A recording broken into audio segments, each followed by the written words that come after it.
18 years of silence, an unfinished battle, and a last hope. Will Modi's entry change Singur's fate? That October morning of 2008 is still buried in the soil of Singur. The sun had risen, but no plough moved in the fields. There was no fragrance of paddy in the air, only a strange shiver of uncertainty.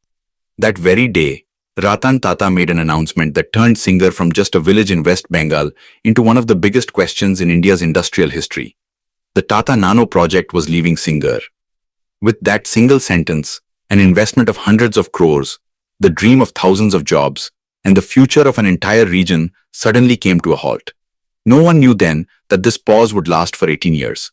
Singur was once an ordinary agricultural area where farmers had been cultivating land for generations. Located about 40 kilometers from Kolkata, the region was known for its fertile soil. Paddy, potatoes, and vegetables were its identity. When the left-front government decided to acquire around 997 acres of land for the Tata Motors Nano plant, it was projected as a major step toward development. It was said that jobs would come, infrastructure would be built, and West Bengal would re-emerge on the industrial map. Initially, many farmers did give up their land after accepting compensation, but the story did not end there. Mamta Banerjee, who was in the opposition at the time, began to turn Singur into the face of the fight for farmers' rights. She argued that around 400 acres of land had been taken from farmers against their will. The issue stopped being just about land and turned into a political battleground. Protests, rallies, hunger strikes, road blockades. Singur's identity shifted from a factory site to a site of agitation. Farmers dominated media headlines, but decisions were being driven by politics. For Ratan Tata, this was not just a business project. Nano was part of his vision, a car meant to reach the common man. But the atmosphere in Singur kept deteriorating day by day. There were allegations of factory employees being threatened, and work at the site was repeatedly halted. Then came that historic press conference, where Ratan Tata said that a gun had been pointed at his head and the trigger pulled. He spoke of good M and bad M, bringing the controversy to the center of national politics. The Nano project moved to Sanand in Gujarat. There, the then Chief Minister Narendra Modi rolled out the red carpet. Land, electricity, water, security. Everything was provided swiftly. Within a short time, the factory was built and nano production began. Gujarat presented this opportunity as a success of its industrial model. But Singur remained where it was, left with unfinished walls, broken roads, and empty land. Time passed. Governments changed. Mamta Banerjee came to power. Cases continued in the courts. Eventually, the Supreme Court declared the land acquisition illegal and ordered the land to be returned to the farmers. On paper, it was a victory, but on the ground, the reality was different. Land that lay unused for 18 years was no longer fit for cultivation. The top layer of soil had been damaged, irrigation systems had collapsed, farmers returned, but farming did not. 𝐮𝐽𝐸 is one of the farmers who gave his land willingly. He handed over 6 behas of land to the government, trusting that he would get a job at the factory and his children's future would be secure. He even underwent training, but when the factory left, the training became useless. The land was returned, but 𝐮𝐽𝐸 says it is land only in name now. He tried growing crops, but the soil did not cooperate. Even today, there is a question in his eyes. If the factory had come, would his life have been different? Shyamapado Das's story is even more bitter. He gave up 3 bighas of land against his will. He put all his strength into the movement. He believed that after the political struggle, the land would be returned and farming would resume. But today, wild animals roam his fields. Farming has become almost impossible. Shyamapado believes that Singur became a stage not for farmers, but for politicians. When Swapan Mitra looks back now, he blames himself. His father gave up 1 bigha of land. The family trusted political promises. Today, Swapan says his family got trapped in politics. They got neither jobs nor the return of farming. For him, the Singur movement is now a lesson that in politics, a farmer's role is often no more than a pawn. Manik Ghosh was once at the forefront of the movement. Today, he earns his livelihood by driving an auto rickshaw.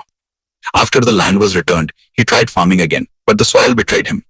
Manik says that if the factory had come, the entire village economy would have changed.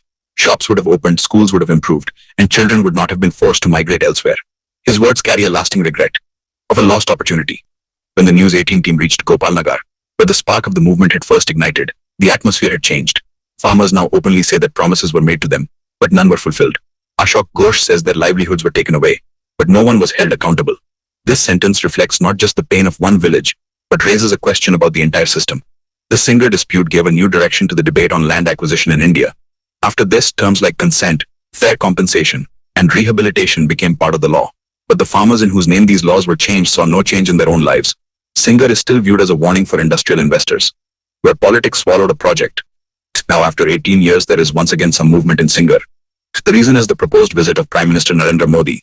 The same Modi under whose leadership the nano factory moved to Gujarat and gave the state's industrial model global recognition. The people of Singur are not seeing this visit as just another political program, but as a last hope. They believe that if Modi wants, Singur can be brought back onto the map of development. Local expectations vary. Some want a new industrial project to come here. Some want government support to revive farming. Others demand skill development and employment opportunities for the youth. One thing is common among all. No more politics, now they want solutions. But the question also remains whether it is so easy to undo 18 years of destruction. Restoring the fertility of the land takes time. Restoring investors' trust takes even longer. The name Singur is still associated with controversy. For any new plan, the government will have to invest not just money but trust as well. Prime Minister Modi's visit is symbolically very significant. It is like coming face to face with an unfinished chapter of history that the country never truly resolved. It is an opportunity to show whether India can heal old wounds, whether a balance can be created between development and politics, whether farmers can be more than just a vote bank and become real stakeholders. Today, Singur is quiet, but that silence is not empty. It holds questions, hopes, and fears. Will the sound of machines echo here again? Or will greenery return to the fields? Or will Singur remain forever as an example that when development and politics collide, it is the common people who suffer the most? Even after 18 years, Singur remains desolate, but history shows that some places, even if late, do rise again. All eyes are now on Prime Minister Modi's visit, because perhaps this is the turning point where Singur's story will either come to a permanent halt or a new beginning will be written. If our video has taught you something new, do not forget to like and share this video so that this information can reach others as well. Your likes and shares are a source of inspiration for us. If you have any questions or suggestions, please let us know in the comments.